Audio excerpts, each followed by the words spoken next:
ॐ नमः सिद्धेभ्यः। ॐ नमः सिद्धेभ्यः। ॐ नमः सिद्धेभ्यः। नमो अर्हन्ताणं नमो सिद्धाणं नमो आयरीयाणं नमो वत्सायाणं नमो लोये सवसाहुणं। जय बोलिए अनंत आनंद सिद्ध परमेष्टि भगवान की जय।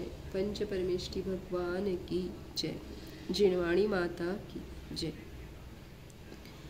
ईश सुरासुरमनुसिन्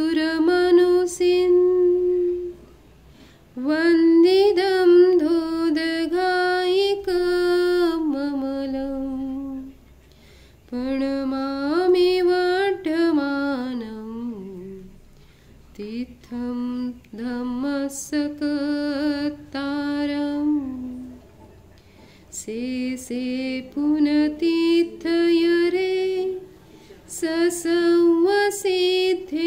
विशुद्धस्वभावे समनेयनानदंसन चरिततव वीर्या यारे ते संवे समगं पत्तेगमेव पत्तेगं वन्दामि यवठन्ते अर्हन्ते मानुषे खेते किच्चार्हन्ताणं सिद्धाणं दहनमोगणहराणम्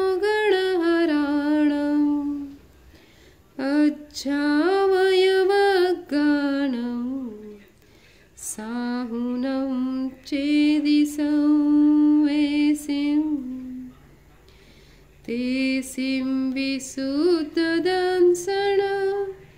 प्राणपहाणा समं समासे च उवसंपयामि सम्मं जतो निर्वाण संपत्ति। जय बोलिए आचार्य भगवान कुंद कुंद देव भगवान की जय। परमागम ग्रंथराज प्रवचन सार जी की जय। काल आपण 24 आणि 25 गाथा जी कंबाईन आहे ते बघत होतो।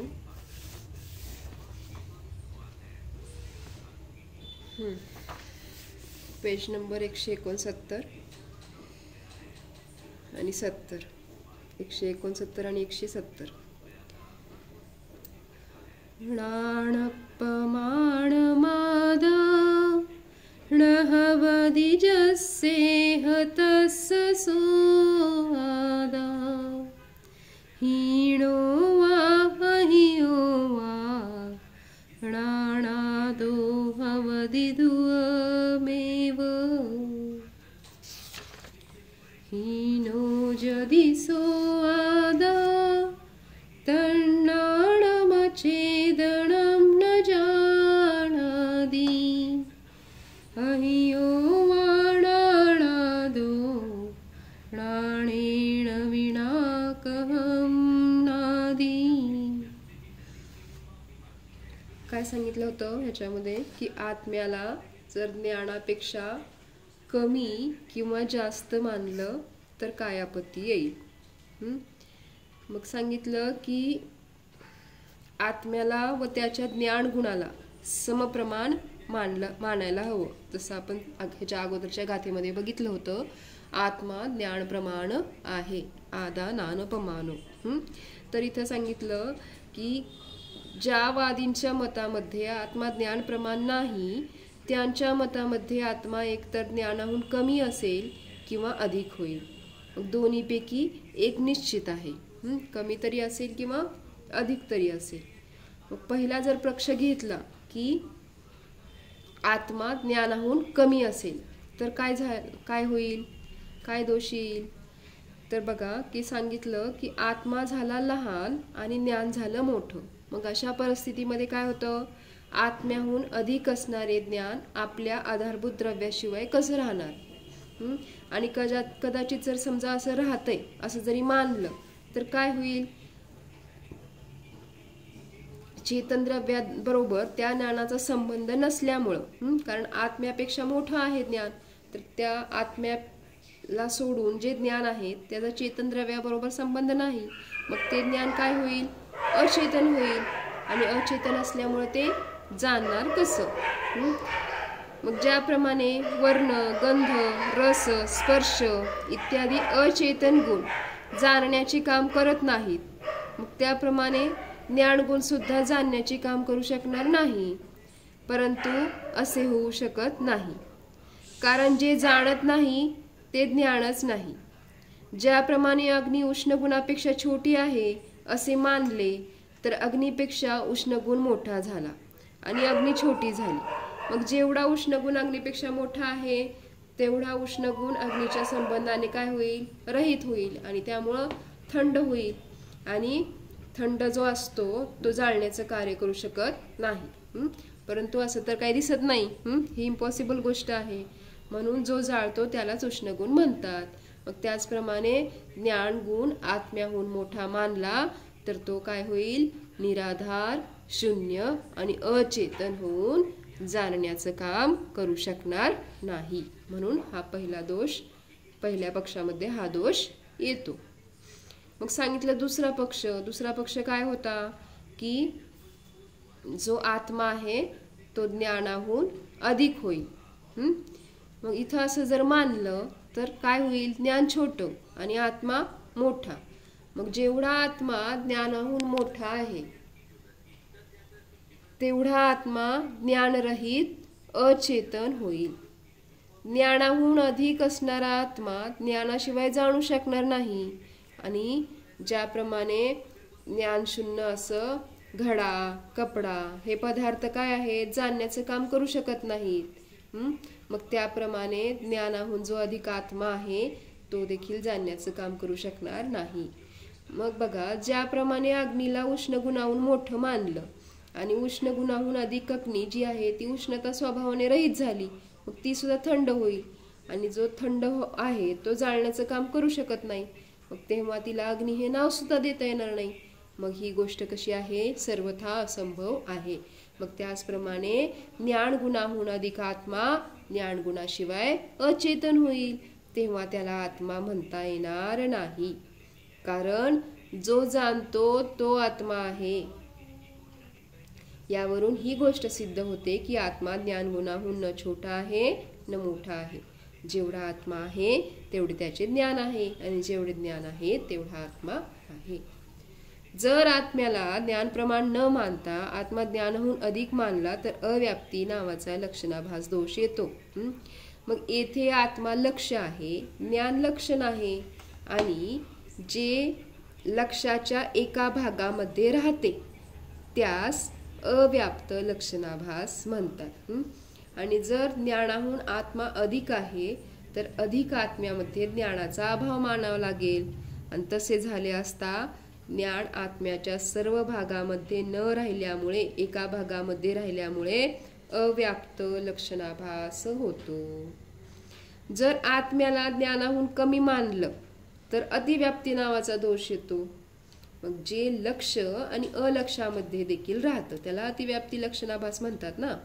मग या मान्यतेमध्ये ज्ञान लक्षभूत आत्म्यामध्ये सुद्धा राहिले आणि अलक्षभूत अधिक भागामध्ये देखील राहिले, म्हणून अतिव्याप्त लक्षणाभास होतो.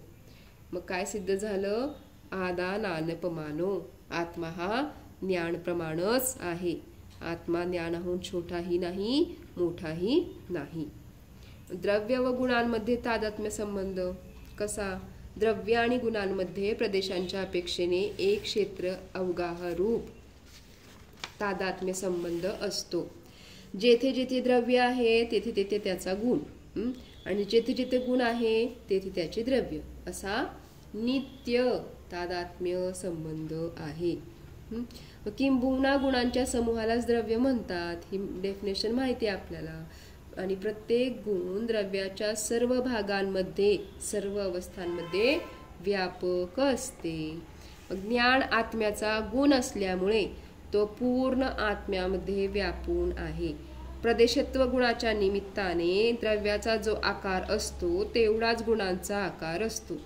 तत्वसूत्रामध्ये गुणांची व्याख्या करताना सांगितले आहे की द्रव्याश्रया निर्गुणा गुणाः, म्हणजे गुण द्रव्याच्या आश्रयाने राहतात आणि गुणांमध्ये पुन्हा गुण नसतात. द्रव्य आधार आहे व गुण आधेय आहे. अशा प्रकारे द्रव्य व गुणांमध्ये अभिन्न आधार आधेय संबंध आहे. द्रव्यापेक्षा गुण लहान असत नाहीत किंवा मोठे असत नाहीत, तसेच द्रव्य सुद्धा गुणापेक्षा छोटे किंवा मोठे असत नाही. अशा पद्धतीने तादात्म्य संबंध आहे द्रव्य आणि गुणाचा. आत्मा, व्यवहार आणि देह प्रमाण असं सांगितलं. मग प्रदेशांच्या अपेक्षेने आत्मा काय आहे? असंख्यात प्रदेशी आहे, तेवढेच मोठे त्याचे ज्ञान आहे. मग शरीरामध्ये स्थित आत्मा समुद्घाताला सोडून इतर वेळी शरीर प्रमाणच असतो. वेदना, कषाय हे 7 प्रकारचे समुद्घात आहेत. त्याच्या निमित्तानं हे आत्मप्रदेश मूळ शरीराला न सोडता शरीराबाहेर पडतात, याला समुद्घात म्हणतात. वेदना आणि कषाय समुद्घातामध्ये आत्मा मूळ शरीराहून तिप्पट प्रमाणात बाहेर पसरतो. तेजस समुद्घातामध्ये 12 योजन, आहारक समुद्घातामध्ये संख्यात योजन, वैक्रिक व मारणांतिक समुद्घातामध्ये संख्यात अथवा असंख्यात योजनपर्यंत पसरतो. आणि केवली समुद्घातामध्ये लोकप्रमाण पसरतो आणि संकुचित होऊन पुन्हा मूळ शरीरात प्रवेश करतो. आत्मा कितीही मोठा झाला तरी ज्ञान सुद्धा त्याचबरोबर पसरते व संकुचित झाल्यावर संकुचित होते. ज्याप्रमाणे चंद्र आपल्या प्रभेसहितच छोटा किंवा मोठा होतो, त्याप्रमाणे आत्मा सुद्धा आपल्या ज्ञान आदी गुणासहितच छोटा किंवा मोठा होतो. गुणाला सोडून छोटा मोठा होत नाही, गुणासहितच होतोय. आणि मोक्ष अवस्थेमध्ये आत्मा अंतिम शरीराहून काही कमी आकार प्रमाण असतो, तेव्हा त्याचे ज्ञान सुद्धा तेवढेच असते.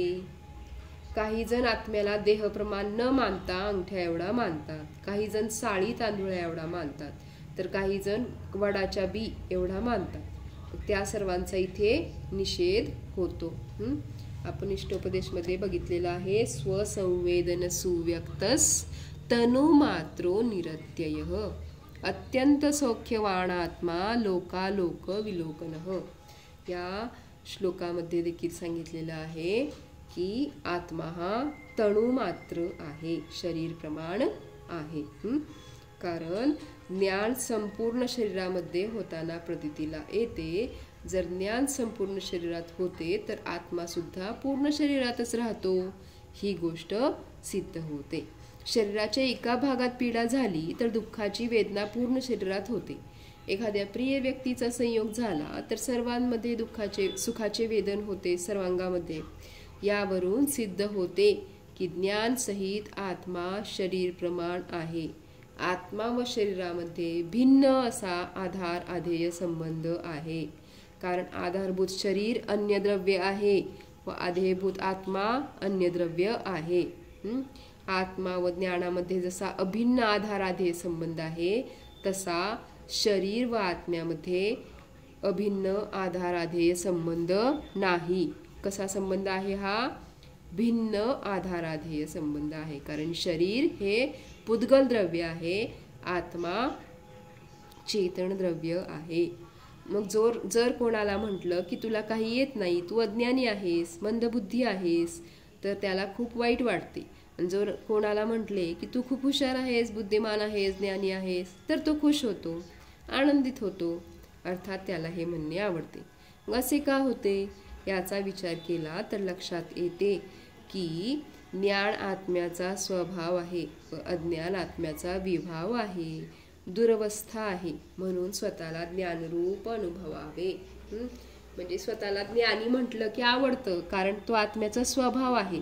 आणि अज्ञानी म्हटलं तर वाईट वाटतं, कारण तो काय आहे, विभाव आहे. मग ते वाईट वाटणं सुद्धा काय आहे, स्वाभाविक आहे, कारण मी माझ्या स्वभावाला म्हटलं जात नाही. मग सांगितलं पुढं काय की आत्म्याला ज्ञान प्रमाण जाणण्यामध्ये लाभ. अज्ञानी जीवात्मा कसा आहे व कोठे आहे हे जाणत नाही. मग त्यामुळे आत्म्याला कसे जाणावे, आत्म्याचा शोध कोठे घ्यावा हे त्याला समजत नाही. मग या गाथांच्या द्वारे आत्मा ज्ञान प्रमाण आहे, तो ज्ञानाहून कमी अधिक नाही हे लक्षात येते. आणि त्यामुळे आत्म्याला ज्ञानरूपाने जाणावे, ज्ञानामध्येच आत्म्याला शोधावे. जिथे ज्ञान आहे तेथेच आत्मा आहे व ज्ञानसहित आत्मा शरीर प्रमाण आहे. जर आत्म्याला बाहेर शोधण्याची गरज नाही हे कळते, त्यामुळे आत्म्याचा शोध घेणे सोपे होते. जेथे ज्ञानाचे वेदन होत आहे तोच मी आत्मा आहे असे ग्रहण होते. आत्मा हा अनंत गुणात्मक असतानाही त्याला येथे ज्ञान प्रमाण सिद्ध केले, कारण ज्ञान सर्वांना प्रसिद्ध आहे. ज्ञान विचारात्मक आहे. ज्ञान स्वपरप्रकाशक आहे. ज्ञान स्वतःलाही ग्रहण करतं, अन्य गुणांनाही ग्रहण करतं. अन्य गुण स्वतःलाही ग्रहण करीत नाहीत तर पराला कसे ग्रहण करणार. अप्रसिद्ध गुणांच्या द्वारे अप्रसिद्ध आत्मा कसा काय ग्रहण केला जाणार. अन्य गुण ज्ञान मुखानेच प्रसिद्ध होतात. मग ज्ञान रेल्वेच्या इंजिनाप्रमाणे आहे, शेष गुण रेल्वेच्या डब्याप्रमाणे आहे. इंजिनाच्या पाठीमागे ज्याप्रमाणे डबे जातात त्याप्रमाणे ज्ञानाच्या पाठीमागे श्रद्धा अर्थात दर्शन, चारित्र्य, आनंद, सुख इत्यादी गुण जातात. इंजिनच बिघडले तर सर्व डबे बंद पडतात, पुढे ते सरकू शकत नाहीत. त्याप्रमाणे ज्ञानामध्ये दोष असेल तर सर्वच गुण दोषरूप होतात. मग ज्ञान सुधारले की काय होतंय, सर्व गुणांमध्ये सुधार होतो. आत्मा ज्ञान प्रमाण आहे, ज्ञानाहून हीनाधिक नाही हे जाणल्यामुळे भय संपते, निर्भयता येते. कसं संपते बघा, कारण कोणत्याही अवस्थेत मी ज्ञान प्रमाण आहेच. मी झोपलो किंवा बेशुद्ध झालो तर ज्ञान मला सोडून जात नाही किंवा आपल्यापेक्षा कमी जास्त होत नाही, तर मग भय कसलं, भीती कसली. ज्ञान स्वरूप आत्माच ज्ञेय आहे, ध्येय आहे आणि ज्ञानच साधन आहे. ज्ञानानेच आनंद होतो. म्हणून स्वसंवेदन प्रत्यक्ष ज्ञानाच्या द्वारे स्वतःला ज्ञानरूप अनुभवावे, हाच खरा पुरुषार्थ आहे.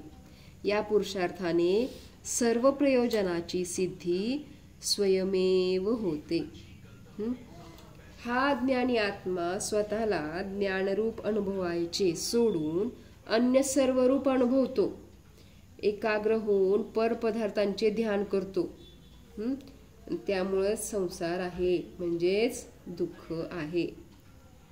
एक ध्यानाचा अभ्यासू शिष्य ध्यानामध्ये मग्न होता. दृष्टांत सांगितला बघा. मधूनच त्याला जोरात शिंक आली, त्यामुळे ध्यानापासून विचलित झाला. जवळच गुरु बसले होते. त्यांनी विचारले, वत्स काय झाले.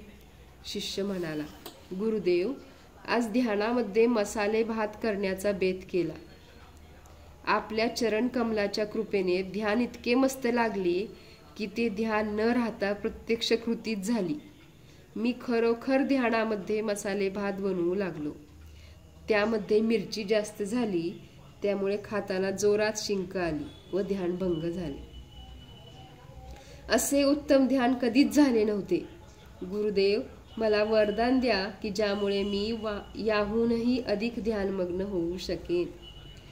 गुरुदेव स्मित हास्य करीत म्हणाले, वत्स, प्रथम तर ही गोष्ट लक्षात ठेव की ध्यानामध्ये आत्मा परमात्म्याचे चिंतन केले पाहिजे. त्यामुळे वास्तविक आत्म्याचे कल्याण होते. ध्यानाचा मुख्य उद्देश सफल होतो. पूर्वसंस्कार व सांसारिक मोह मायेचा लोभ कमी होत नाही, म्हणून ध्यानामध्ये लाडू, पेढा, शेव, पापडी इत्यादी बनवण्याचे भाव होतात. जेवढी एकाग्रता मसाले भात करण्यामध्ये लावली, तेवढी एकाग्रता जर एकदा स्वतःच्या आत्म्याचे ध्यान करण्यामध्ये लावली असती तर बेडा पार झाला असता व अपूर्व आनंद प्राप्त झाला असता. वत्स, लक्षात ठेव, आपले जीवन व आपली बुद्धी सीमित आहे. जीवनामध्ये व बुद्धीमध्ये अशा उत्तम पदार्थांचा संचय कर की जे आपल्याला लाभदायक व ज्ञानवर्धक होईल. व्यर्थ वस्तूंचा संग्रह करू नकोस की जेणेकरून हितकारी गोष्टींकरिता जागाच शिल्लक राहणार नाही. ज्याप्रमाणे कॅसेटमध्ये एखादा मजकूर भरला असेल तर त्यामध्ये दुसरे काही टेप करता येत नाही. पहिला मजकूर पुसूनच दुसरा मजकूर भरला जाऊ शकतो. इथं कॅसेटचं उदाहरण दिलंय. आता आपल्याला काय घ्यावं लागेल, इथं फोनची मेमरी है ना, तर त्याच्यामध्ये काय झालं, मेमरी पूर्ण भरली की काय होतं, त्याच्यामध्ये नवीन काही गोष्टी ऍड होत नाही. त्याला काय करावं लागेल, आपल्याला पहिल्यांदा डिलीट करावं लागतं. तशाच प्रमाणे बुद्धीमध्ये संसार भरला असेल तर तेथे आत्मा, परमात्मा, मोक्ष इत्यादी पारमार्थिक गोष्टी भरल्या जाऊ शकत नाहीत. त्यासाठी प्रथम बुद्धीतून संसार पुसून टाकला तर आत्मा परमात्म्याला तेथे स्थान प्राप्त होणार. पूर्वीच्या 3 गाथांच्या द्वारे हे सिद्ध केले की आत्मा ज्ञान प्रमाण आहे. ज्ञान व आत्म्यामध्ये नित्य तादात्म्य संबंध असल्यामुळे अभेद आहे. ज्ञान लोक व आलोक रूप सर्व ज्ञेय पदार्थांना जाणते, म्हणून ते सर्वगत अर्थात सर्वज्ञ आहे. यावरून ही गोष्ट न्यायाने सिद्ध होते की ज्ञानापासून अभिन्न असणारा आत्मा सुद्धा सर्वगतच आहे, सर्वज्ञ आहे. मग ज्याप्रमाणे मुलगा धनवान झाला तर बाप सुद्धा धनवान म्हटला जातो, कारण पिता पुत्र अभिन्न असून एकाच घरात राहतात. त्याप्रमाणे ज्ञान सर्वगत आहे, म्हणून आत्मा सुद्धा सर्वगत म्हटला जातो. कारण ज्ञान ही आत्म्याचीच संतान आहे. ज्ञान आत्म्यापासून अभिन्न आहे. तर काय सांगितलं ह्या 3 गाथांच्या मध्ये, की आत्मा हा ज्ञान प्रमाण आहे. ज्ञान आणि आत्म्याचा तादात्म्य संबंध आहे, अभिन्न आधाराधेय संबंध आहे. ज्ञान लोकाला जाणतंय, त्यामुळे त्याला काय म्हटलं, सर्वज्ञ म्हटलं किंवा सर्वगत म्हटलं. मग ज्ञान, आत्मा ज्ञान प्रमाण आहे, तर मग आत्म्यापासून ज्ञान अभिन्न आहे, ज्ञानापासून आत्मा अभिन्न आहे. त्यामुळं जर ज्ञान सर्वगत आहे तर आत्मा देखील सर्वज्ञ आहे, हे सिद्ध झालं. मी तर सांगितलं उदाहरण की समजा मुलगा धनवान झाला तर त्याचा पिता सुद्धा धनवान म्हटला जातो, कारण पिता पुत्र कसे आहेत, अभिन्न असून एकाच घरात राहणारे आहेत. मग त्याप्रमाणे ज्ञान जर सर्वगत म्हटलं जातंय, लोकाला जाणणारं असं सर्वगत म्हटलं जातंय, तर आत्मा सुद्धा सर्वगत अर्थात सर्वज्ञ म्हटला जायला हवा, सर्वज्ञच म्हटला जातो.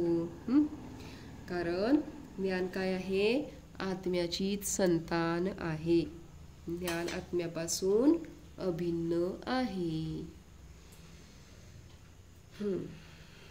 तर अशा पद्धतीने आपण 3 गाथांची समरी आता बघून घेतली, 23, 24, 25. तर 26वी गाथा सांगितलेली आहे की सर्वज्ञाबद्दल सांगितलेली आहे. तर आपण ती उद्या बघूयात. आज आपण इथेच थांबूयात. जय बोले 24 भगवान की जय। जिनवानी माता की जय। जावानी के ज्ञान से सूझे लोकालोक, सोवानी मस्तक नमो सदा देत हूँ दो। देव भजो अरहंत नित, गुरु सेवो निर्ग्रंथ, दया धर्म पालो सदा, यही मोक्ष का पंथ। जय बोले सिद्धांत शास्त्र की जय। सावधान।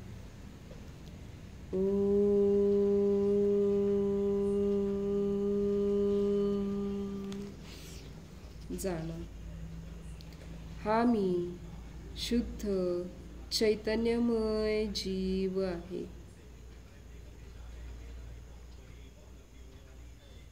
हा मी शुद्धात्मा ज्ञानदर्शन स्वभावीच आहे।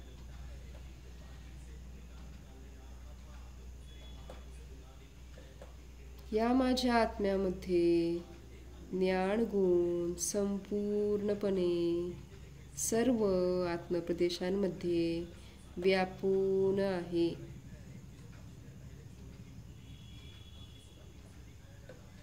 हा मी आत्मा ज्ञानप्रमाण आहे। ज्ञानापेक्षा लहान नाही, मोठाही नाहीच।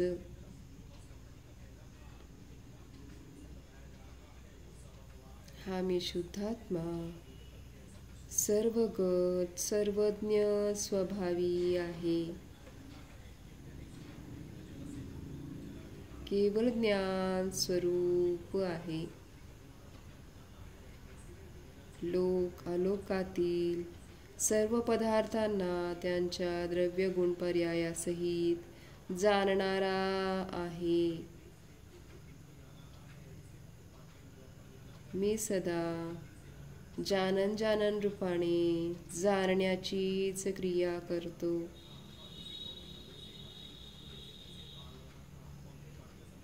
ज्ञायक स्वरूपो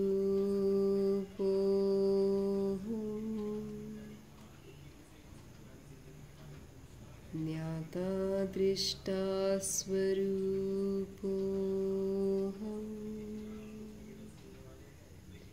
सर्वज्ञ स्वरूपो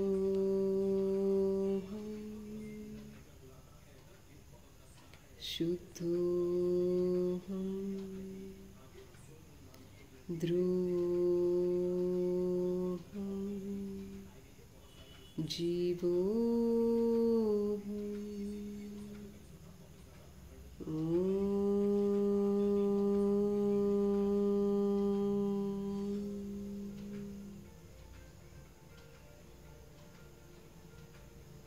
विसर्जन। भो प्रभु मन वचन काय कृतकारी तनुमोदन, सरंभ समारंभ आरंभ, क्रोध मान माया लोभ प्रमाद इत्यादी विभावांच्या द्वारे माझ्याकडून या भवात पूर्वभवात खऱ्या देवशास्त्र गुरु यांचा अविनय झाला। घेतलेल्या व्रतामध्ये अतिक्रम व्यतिक्रम अतिचार अनाचार दोष घडले। एकेंद्रियापासून पंचेंद्रियांपर्यंत ज्या जीवांची हिंसा विराधना झाली, दिवसा व रात्री घडलेल्या या सर्व दोषांचा पश्चाताप व्यक्त करून मी क्षमा मागते। हे माझे सर्व दोष मिथ्या होत। स्वाध्याय करताना जे काही दोष घडले ते सर्व दोष मिथ्या होत। मी माझ्यामध्येच राहून या सर्व दोषांविषयी मी प्रायचित्त घेत आहे। ओम नमः। सर्वांना क्षमा, सर्वांची क्षमा।